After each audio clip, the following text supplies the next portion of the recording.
If I dare to wear that dress on stage, you'll stop calling me a timid little bird, right?" The words left my mouth before I could stop them. A flimsy shield against a decade of my best friend's favorite jab. Riley, with her storm cloud hair and a smile that could talk you into anything, just raised a perfect eyebrow. We were standing in the chaos of the backstage prop room, dust motes dancing in the single shaft of light from a high window. The air smelled of old paint, forgotten scripts, and the faint, sweet perfume of possibility that always hung around the Northwood Arts Academy. "Oh, Eli," she said, her voice a low, musical hum. "You and I both know you wouldn't dare. You can paint goddesses all day long, sketch them until your fingers are gray with graphite, but you'd never have the nerve to become one." She wasn't wrong.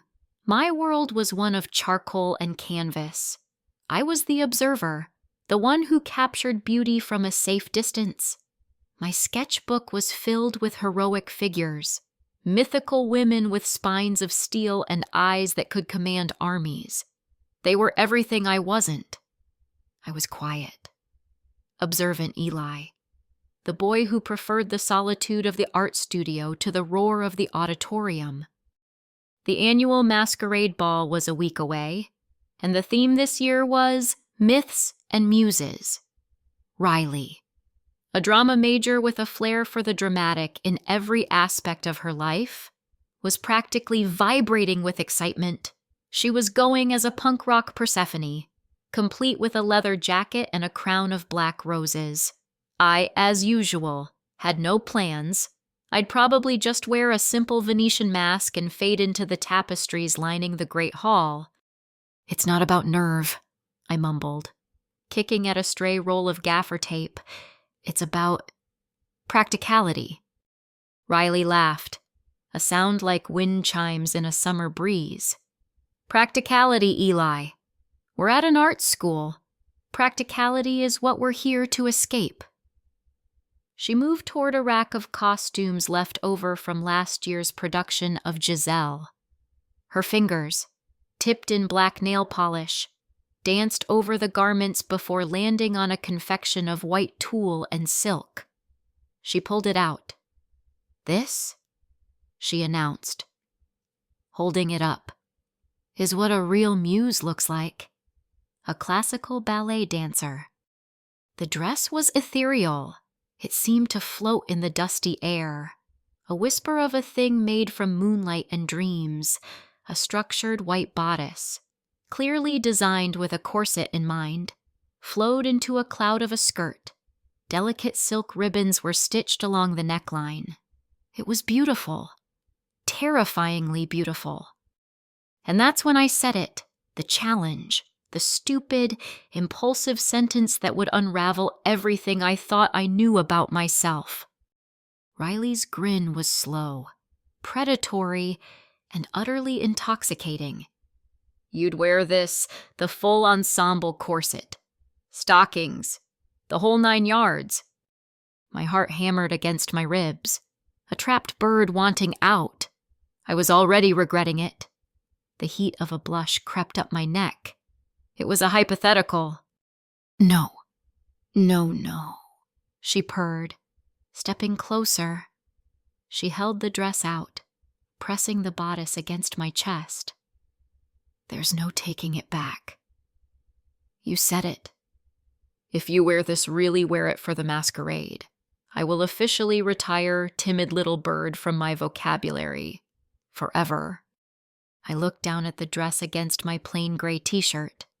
The silk was cool, impossibly smooth against the rough cotton. A strange shiver traced a path down my spine. It was a bizarre sensation, partly the absurdity of the situation, the sheer ridiculousness of me, lanky and awkward Eli, even considering this. But there was something else, too, a flicker of something I couldn't name, a weird, tingling curiosity that felt both foreign and strangely familiar, like a forgotten memory stirring in its sleep. Just for the party, I found myself saying, my voice barely a whisper. One night. One night, she agreed, her eyes sparkling with victory. It's a deal. The week leading up to the masquerade was a blur of nervous energy. I tried to forget my pact with Riley, burying myself in a new charcoal study of Artemis, all fierce lines and focused intensity. But the image of the white dress was persistent. It haunted the edges of my thoughts, a pale ghost in the back of my mind.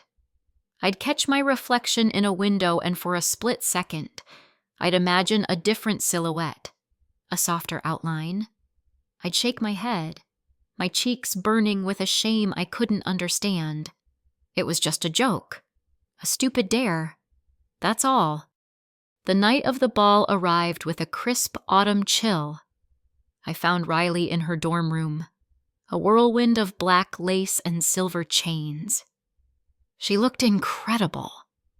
A queen of the underworld ready to cause some trouble. My own costume, a simple black suit and a plain silver mask, was laid out on my bed, looking pathetic and dull in comparison. "Ready for your transformation?" she asked, dabbing dark lipstick onto her lips. My stomach did a nervous flip. I think I'm going to be sick. "Nonsense," she said, grabbing a large garment bag from her closet. "This isn't an execution. Eli, it's a debut." Back in my room, she unzipped the bag with a theatrical flourish. The dress spilled out onto my comforter, even more intimidating up close, beside it. She laid out the rest of the ensemble, a pair of sheer white stockings, long satin gloves, a delicate pair of ballet flats, and the most terrifying object of all, a rigid, lace-up corset. "Let's get this show on the road," she declared, clapping her hands together. "Shirt off?" I hesitated, my body frozen with a sudden, overwhelming wave of anxiety. This was real. This was happening. "Riley, I can't do this." Her expression softened. For a moment, the teasing trickster was gone, replaced by the friend who'd known me since we were building forts out of couch cushions. "Hey," she said gently, "it's just me. It's just fabric. Think of it as performance art, a character study. You're an artist. Embody the muse." Her words were a lifeline, a character study. Yes, that's what it was. I wasn't Eli wearing a dress. I was an actor, an artist, stepping into a role. Slowly, I pulled my t-shirt over my head. The cool air of the room hit my skin, raising goosebumps. I avoided looking in the mirror. "All right, first, the stockings," she instructed, tossing them to me. They were impossibly soft, like spider silk. Pulling them on was a strange experience. I was used to denim and canvas, rough textures that provided a barrier against the world. This felt like a second skin. My legs, usually just functional things that carried me from the dorm to the studio, suddenly felt different, longer, sleeker. I stared at them, mesmerized by how the sheer fabric changed the way the light hit my skin. Next came the corset. "This is going to be a bit of a squeeze," Riley warned, holding it up. "Take a deep breath." She wrapped it around my torso. It was stiff and unforgiving as she began to pull the laces tight in the back. The air rushed out of my lungs. The boning dug into my sides, forcing me to stand up straighter. My posture instantly corrected. It was restrictive. Yet in a bizarre way, it was also grounding. It made me intensely aware of my own body, of the space I occupied. "Breathe," she reminded me, "from your chest." I took a shallow breath, feeling the corset shift against my ribs. My waist felt impossibly small. Then came the dress itself. I stepped into the cloud of tulle, and Riley pulled the bodice up over the corset. The silk was even colder now against my bare shoulders. She zipped it up the back, the small teeth of the zipper sounding deafeningly loud in the silent room. She then tied the satin ribbons over my shoulders in perfect bows. "Okay," she said. Her voice hushed. "Turn around." I took a deep, constricted breath and turned to face the full-length mirror on my closet door. And for a second, I didn't recognize the person staring back at me. It was me. Of course. My face. My eyes. But the rest? The rest was a stranger. The dress cinched my waist and flared out dramatically, creating an elegant, feminine silhouette. My shoulders, which I always thought of as broad and awkward, looked delicate framed by the silk ribbons. My legs, sheathed in white, seemed to belong to someone else, someone graceful. I was a boy in a dress, and yet the image in the mirror felt harmonious. The soft lines of the fabric didn't seem to be fighting against the angles of my body. They complemented them. A wave of emotion washed over me, so potent it made me dizzy. There was shame, hot and sharp. This was wrong. Wasn't it boys didn't wear dresses like this? But beneath the shame, there was something else, something powerful and exhilarating, a sweet, secret relief. It felt like I had been holding my breath for 17 years and had only just, in this tightly laced corset, been able to exhale. Just a joke, I whispered to my reflection, but the words sounded hollow. This felt like anything but a joke. It felt true.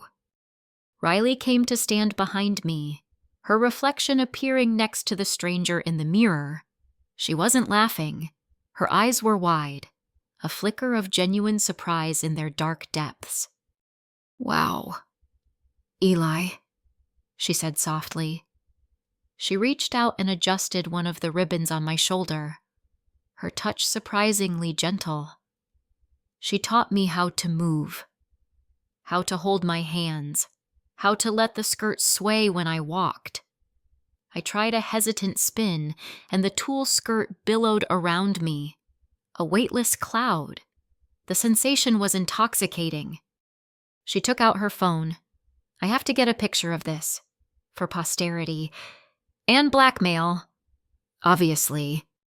I stiffened, but I didn't protest. I stood there, my heart thumping a frantic rhythm against the corset, and let her take the photo. She looked down at the screen, a slow smile spreading across her face. "You know," she said, looking back up at my reflection, "you don't look like Eli at all." She tilted her head. "Studying me, you look like an Elise." Elise. The name landed in the quiet room and echoed in the space between my ears. It felt delicate, graceful. It felt right. It fit the person in the mirror in a way Eli never could. "Elise?" I stared at my reflection, at Elise's reflection, and for the first time that night, a genuine smile touched my lips. The name settled into my heart, a soft, warm weight. I had a feeling I wouldn't be able to forget it. Long after the dress was packed away and the night was over. The masquerade was a surreal dream. Walking into the great hall felt like stepping onto a different planet. The familiar space, usually smelling of floor polish and old books, was now filled with music, laughter, and the scent of spiced cider. Everyone was hidden behind masks, transformed into creatures of myth and legend. For the first time ever at a school event. I didn't feel like the odd one out. I was just another costumed figure in the crowd. My own mask was a simple white one, adorned with delicate silver filigree that Riley had produced at the last minute. It covered the top half of my face, leaving only my mouth and jaw visible. It was a flimsy disguise, but it felt like a suit of armor, hidden behind it. I wasn't Eli, the quiet art student. I was Elise. Riley, a magnificent punk goddess, never left my side. She introduced me to people simply as my friend Elise, and no one questioned it. The corset forced me into a state of heightened awareness. I couldn't slouch or shrink into myself. I had to stand tall, to move with a deliberation I didn't normally possess. A few people complimented my costume. A guy from the music department, dressed as Pan, even bowed and told me I looked ethereal. Each comment sent a jolt of mingled terror and delight through me. I'd nod or offer a small, shy smile, my voice trapped in my throat. I was afraid that if I spoke, the illusion would shatter. The night ended in a blur of dancing and disorientation. I never felt entirely comfortable, but I didn't feel entirely uncomfortable either. I felt present, for once. I wasn't observing from the sidelines. I was in the painting. When we got back to my dorm room, exhaustion hit me like a physical blow. The first thing to go was the corset. The relief of its removal was so intense I gasped, sinking onto my bed as I took my first full, deep breath in hours. The dress pooled around me, a silent white sea. "So," Riley said, kicking off her combat boots, "did the bird learn to fly?" I looked at her, the teasing glint back in her eyes. "You have to stop calling me that now," I reminded her. "It was part of the deal." She grinned. "A deal's a deal." She helped me out of the dress, her movements efficient and practical. Once I was back in my familiar jeans and a sweatshirt, the room seemed to settle back into its normal shape. The magic of the night evaporated, leaving a strange ache in its place. I felt plain, smaller. Riley folded the dress with a surprising neatness, smoothing out the wrinkles in the tulle. She placed it, along with the stockings and gloves, into the garment bag. I expected her to take it with her, to return it to the costume department. The joke was over. But she didn't. She walked over to my wooden desk, pulled open the deep-bottomed drawer where I kept my spare sketchbooks and supplies, and laid the garment bag carefully inside. "What are you doing?" I asked, my voice hoarse. "Just keeping it safe," she said with a shrug, "in case Elise ever decides to visit again." She gave me a quick, unreadable look, and then left, leaving me alone in the silence of my room with the ghost of the night tucked away in my desk drawer. For days, I tried to forget. I threw myself into my art, worked late in the studio, and avoided looking at that bottom drawer. I told myself it was just a stupid dare, a one-time thing, but the memory of it was sticky. I'd be sketching a hand and remember the feeling of the long satin gloves. I'd stand up to stretch and unconsciously correct my posture, as if the corset were still there. The drawer was like a magnet. Every time I sat at my desk, I could feel its presence. I could almost smell it a faint, lingering scent of the party, of Riley's perfume, and something else, something like vanilla and pollen. That seemed to belong to the dress itself. About a week after the party, I couldn't fight it anymore. It was late on a Tuesday night. The dorm was quiet, the only sound the distant hum of the heater. My hands were trembling as I pulled open the drawer. The dress was there, a pale shape in the shadows. My heart was pounding so hard I could hear it in my ears. This was insane. I was being ridiculous. But my hands moved as if with a will of their own. I took out the dress, then the stockings. Just for 5 minutes, I whispered to the empty room, just to see. Putting everything on by myself was a clumsy, awkward affair. The stockings were easier this time, but the corset was a nightmare. I couldn't get the laces tight enough, and I fumbled with the hooks and eyes at the front. Finally, I managed to get it fastened, albeit loosely. Then, the dress. I wrangled it over my head, the tulle catching on my ears. I stood in front of the mirror, my breath held tight in my chest. There she was, Elise, a little disheveled, but undeniably her. The relief was immediate and overwhelming.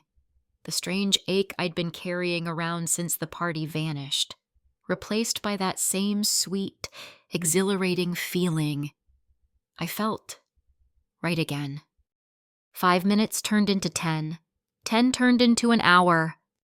I walked around my small room, practicing the graceful steps Riley had shown me. I sat at my desk, marveling at how the skirt fanned out around the chair, and I talked to the girl in the mirror. At first, it was just whispers. "Hello, Elise?" The reflection didn't answer. Of course. But her eyes, my eyes seemed to hold a deep, knowing calm. "You're not me," I told her, my voice barely audible. I waited, as if expecting a reply. The silence stretched. "Maybe you are," I finally admitted to the glass. "Maybe you're the real me." This became my secret ritual. 2 or 3 nights a week. After my roommate was asleep and the halls were empty, I would unlock the drawer. I'd transform. Each time. It got a little easier. I learned how to tighten the corset properly, pulling the laces around the bedpost for leverage. I started experimenting with other things.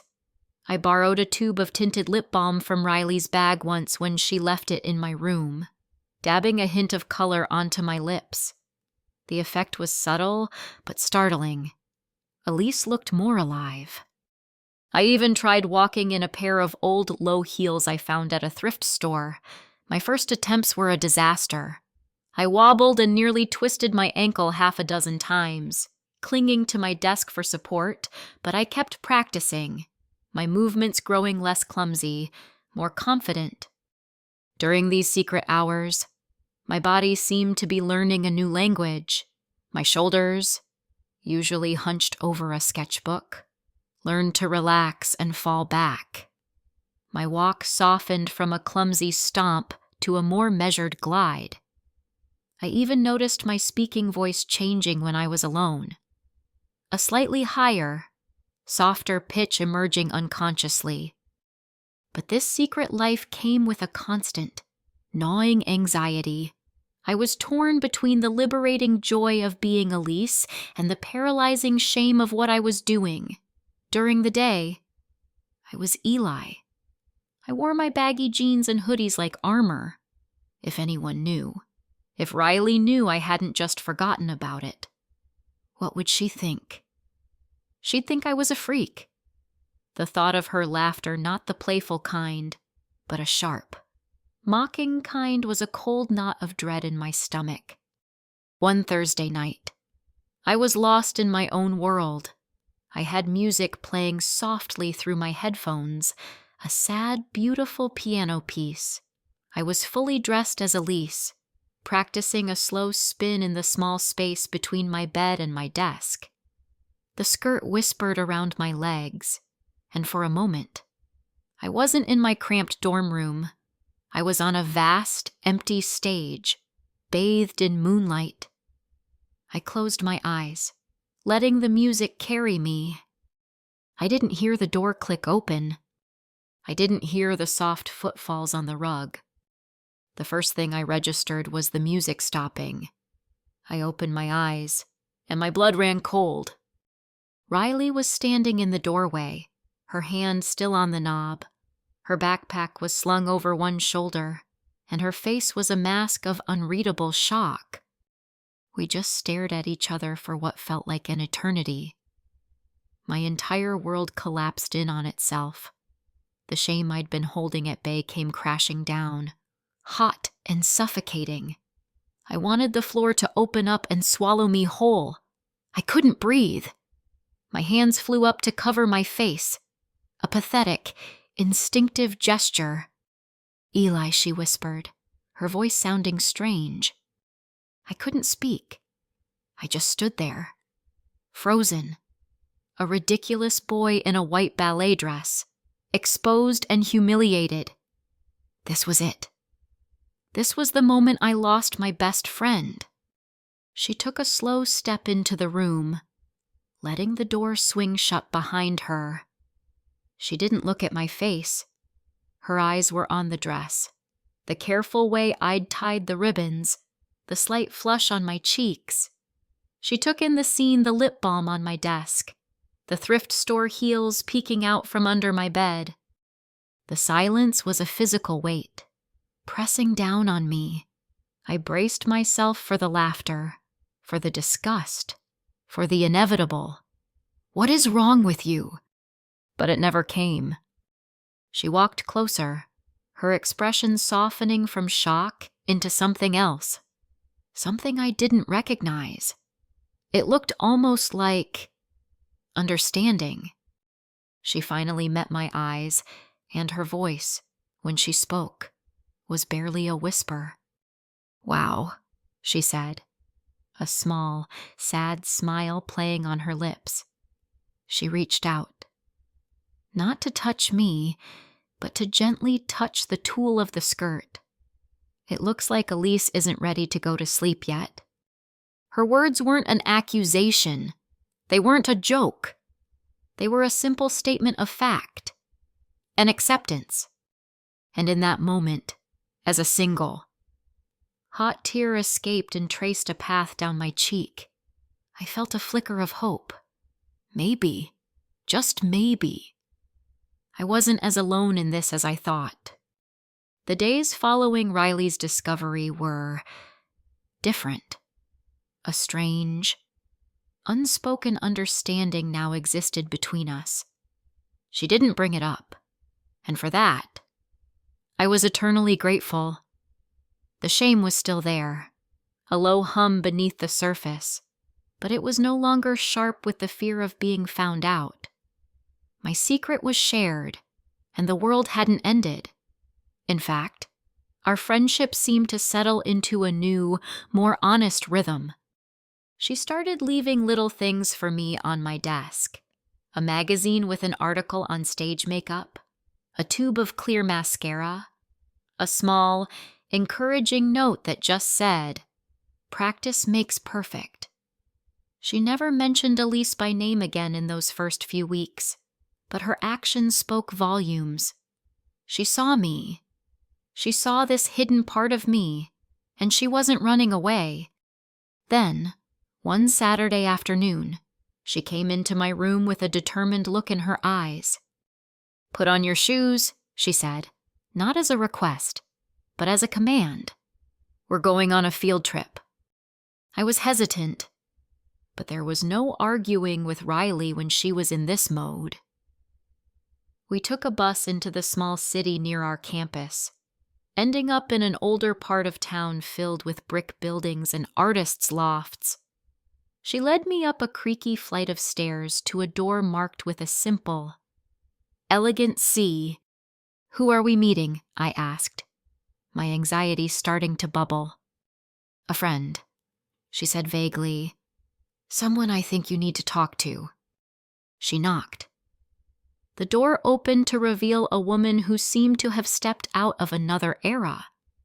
She was tall and slender, with fiery red hair piled artfully on her head. She wore a flowing velvet robe and had eyes that seemed to see right through you. She couldn't have been more than 30, but she carried herself with the wisdom of someone much older. Riley.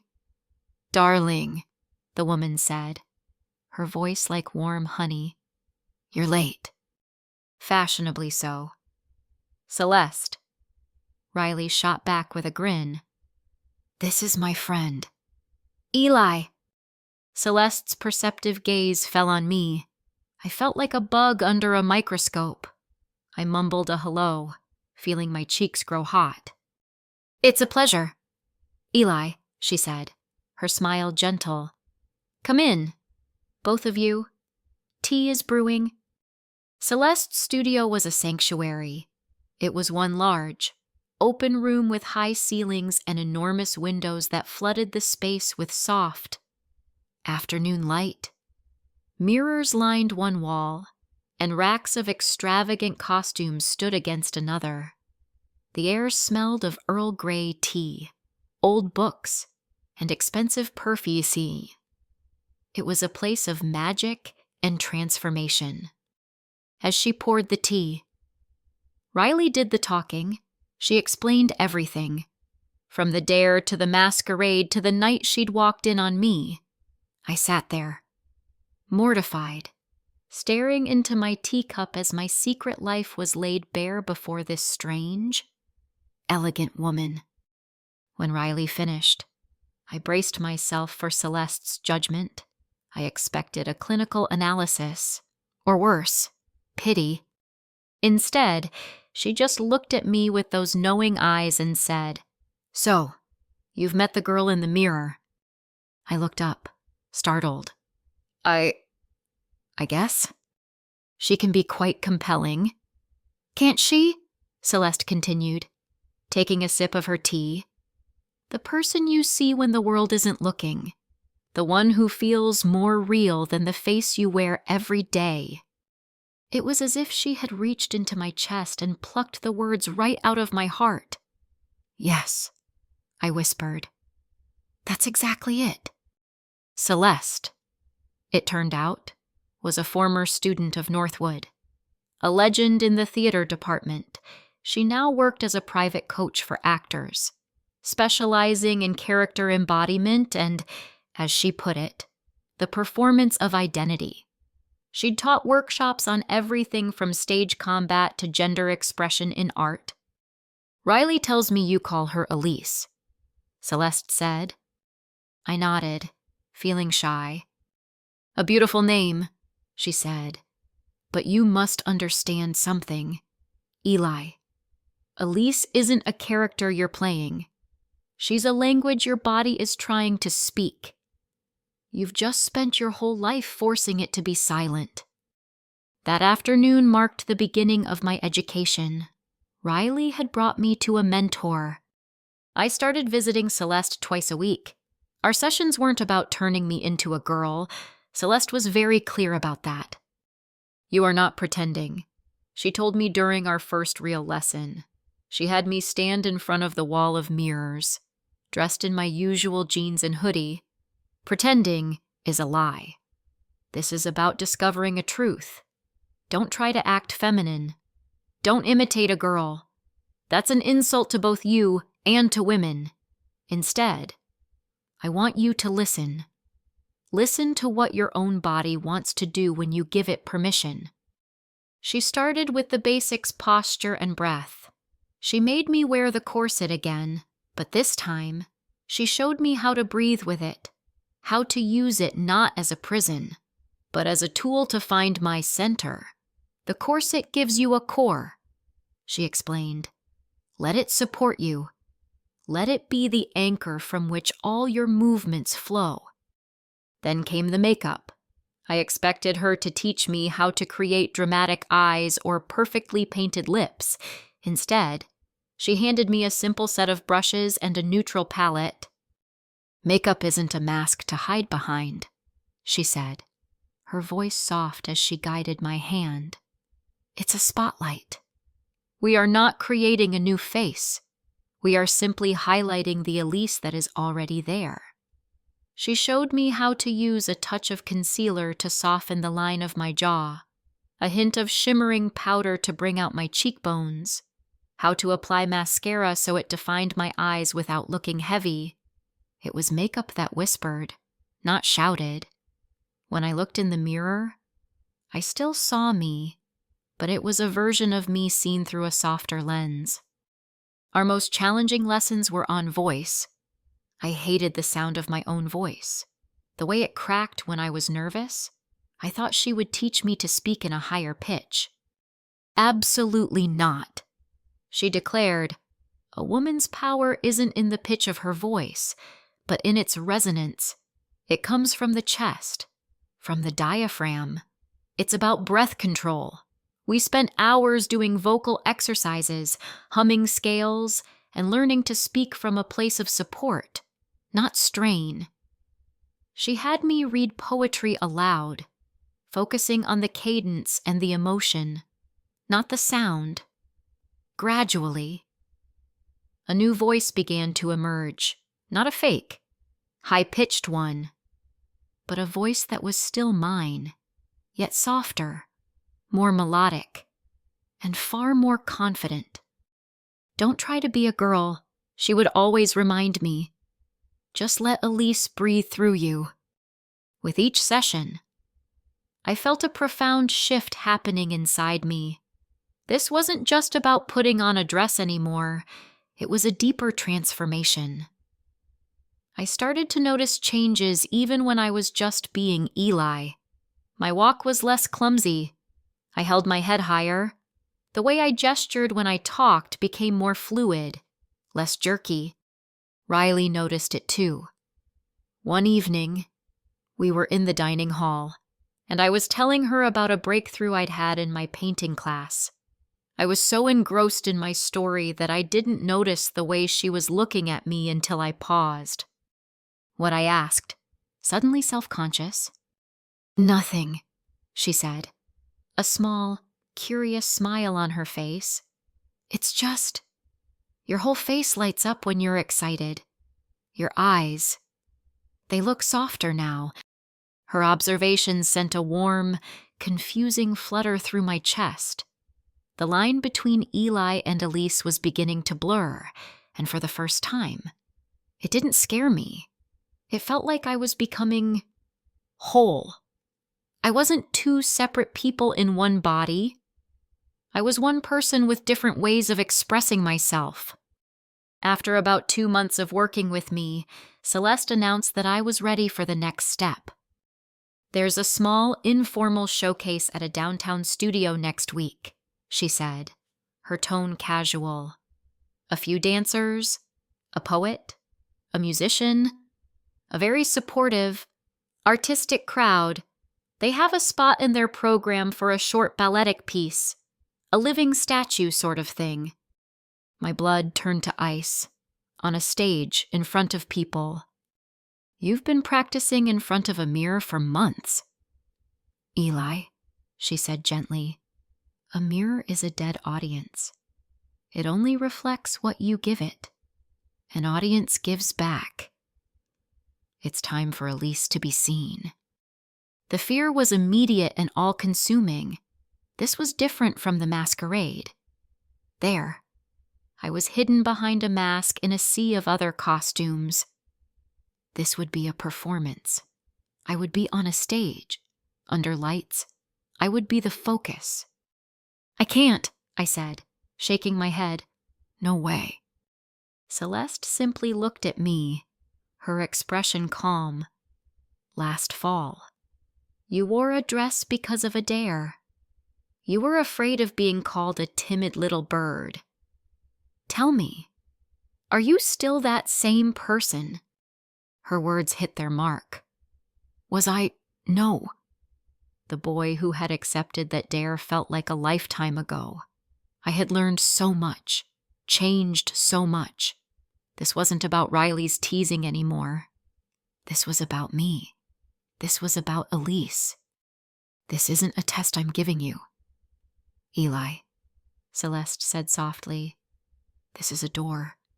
You can walk through it, or you can turn away. But the door is there. It's your choice. I looked at my reflection in the long studio mirror. My posture was straight. My expression was uncertain. but my eyes held a new kind of light. It was the final test. Not Celeste's test, my test. Taking a shaky breath, I met her gaze in the reflection. "Okay," I said, my new, more resonant voice barely a whisper. "I'll do it." The week before the showcase was a torment of anxiety and anticipation. Sleep offered little escape. My dreams a tangled mess of faceless crowds and blinding spotlights. During the day, I could barely focus on my classes. Every spare moment was spent with Celeste, rehearsing not a complex dance, but the simple art of being. The piece was minimalist. I was to be on stage as the lights came up, posed like a Degas sculpture. A slow, haunting piece of cello music would play. My only task was to hold my pose, then, over the course of 3 minutes, transition through a series of other simple, elegant poses, raising an arm, tilting my head, arching my back. The performance was about stillness, about embodying grace. "The audience will project their own stories onto you," Celeste explained. "Your job is not to act, but to simply be the canvas." The night of the performance, my stomach was a knot of writhing snakes. Riley came with me, a silent, steadying presence. She helped me with my makeup in Celeste's studio, her hands surprisingly deft and gentle. She didn't chatter or try to distract me. She seemed to understand that I needed the quiet to gather myself. The ritual of transformation was the only thing keeping me grounded. The slide of the stockings up my legs, the constricting embrace of the corset, the familiar weight of the white dress settling over my shoulders. As I looked in the mirror, watching Eli disappear and Elise emerge, a fragile calm began to settle over me. This was my armor. This was my truth. The performance space was a small, intimate black box theater. The air backstage was thick with the scent of rosin, sweat, and nervous energy. I could hear the low murmur of the audience finding their seats on the other side of the curtain. Every sound seemed amplified, every rustle of fabric a thunderclap. I felt a hand on my shoulder. It was Celeste. "Remember to breathe," she said, her voice a calm anchor in my sea of panic. "You are not Eli trying to be someone else. You are Elise. You belong here just as much as anyone. Now go out there and be beautiful." I was the first piece after a short introduction. A stagehand led me out into the darkness. The stage was marked with a small, glowing piece of tape showing me where to stand. I found my spot, my ballet flat silent on the wooden floor. I took my opening pose, one hand resting delicately on my waist, my head tilted slightly, my gaze directed toward the floor, and I waited. The silence was absolute. I could feel the weight of 100 pairs of eyes on me. Even in the pitch black, my heart hammered against the corset. A frantic drumbeat. Breathe. Lise, breathe. Then, the first. Mournful note of the cello echoed through the theater. A single. Soft spotlight bloomed around me, bathing me in a warm golden light. For the first 30 seconds, I was paralyzed with terror. My body was trembling, and I was sure everyone could see it. I was a fraud, a boy in a dress, and at any moment, I expected to hear laughter, to be exposed. I kept my eyes downcast, focusing on a single splinter in the floorboards, praying for the music to end. But the music continued, its melody weaving a spell around me. I took a slow, deliberate breath, just as Celeste had taught me, and I thought about what she said. be the canvas. Slowly, tentatively, I lifted my head and let my gaze drift out, unfocused, over the dark shapes of the audience. I couldn't see their faces, only their silhouettes. And in that moment, something shifted. They weren't a jury. They were just people, watching. I wasn't an imposter. I was a performer. I began to move. My arm rose, my fingers tracing an invisible line in the air. The movement felt impossibly slow, yet utterly natural. It was as if the music itself were guiding my limbs. All the hours of practice with Celeste, all the secret nights spent in front of my mirror, coalesced into this single, fluid motion. This wasn't Eli, awkward and clumsy, forcing his body into an unnatural shape. This was Elise, and this was her language. With each new pose, my confidence grew. The fear didn't vanish, but it transformed into a different kind of energy, a focused, electric presence. I felt the swish of the tulle skirt against my calves, the gentle pull of the ribbons on my shoulders, the solid support of the corset around my core.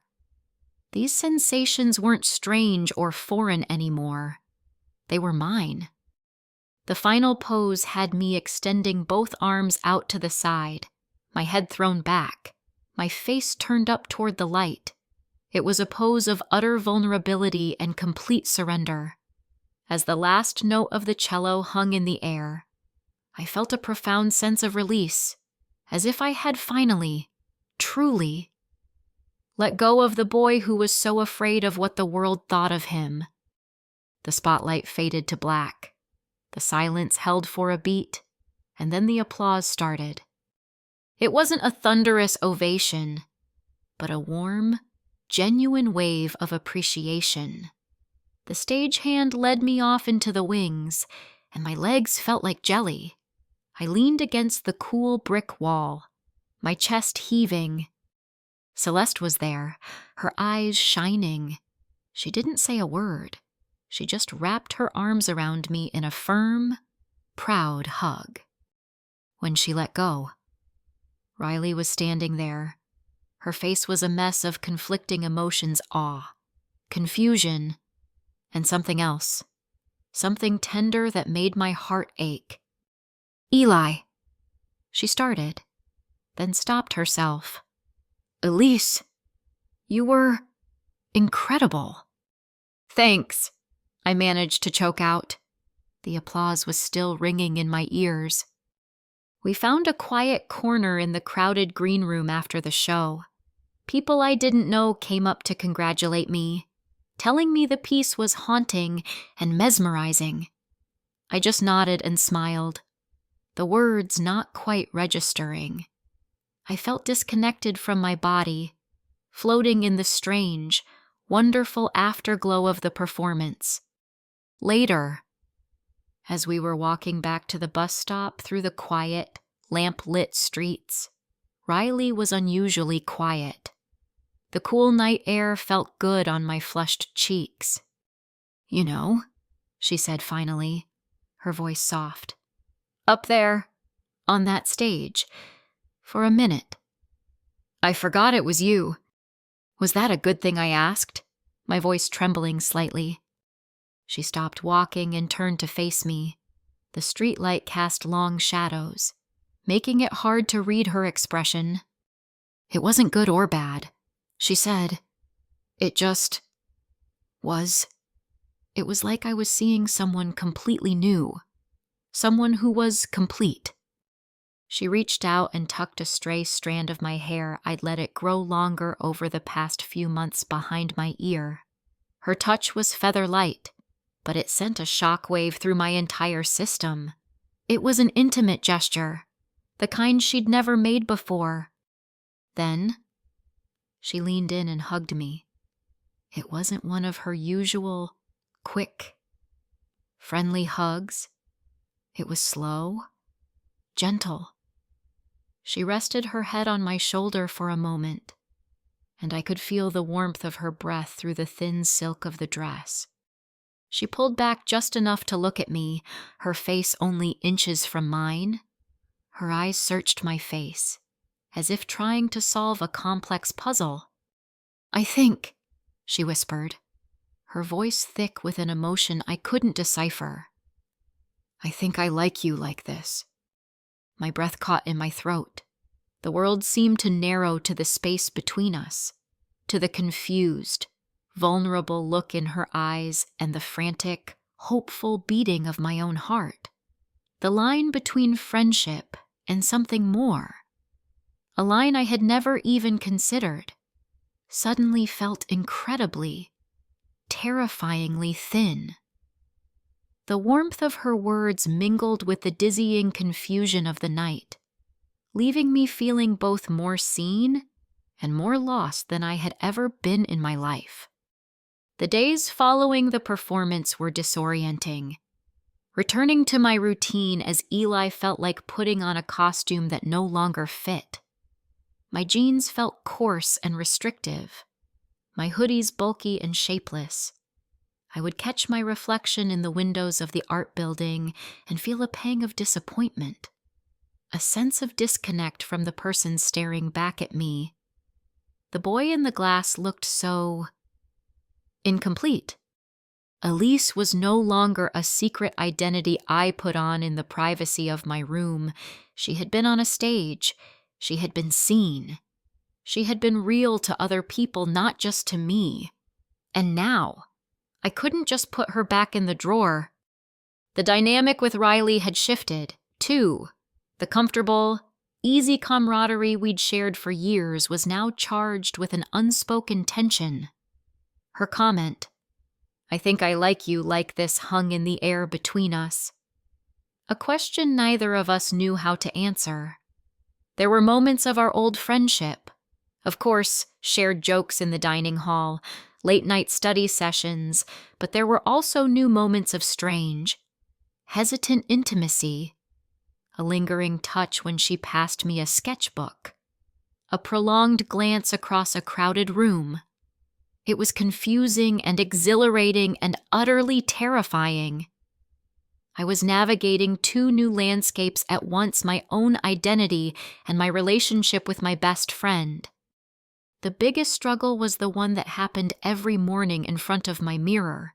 The question was no longer if I would let Elise out, but when and how much. Eli or Elise today? The question echoed in my head as I looked at my closet. One side filled with my masculine clothes, the other now containing a small, carefully curated collection of items Celeste had helped me pick out. A few soft blouses, a flowing skirt, a pair of elegant, low-heeled boots. I felt like I was being torn in two. If I dressed as Eli, I felt like a fraud, hiding a huge part of myself.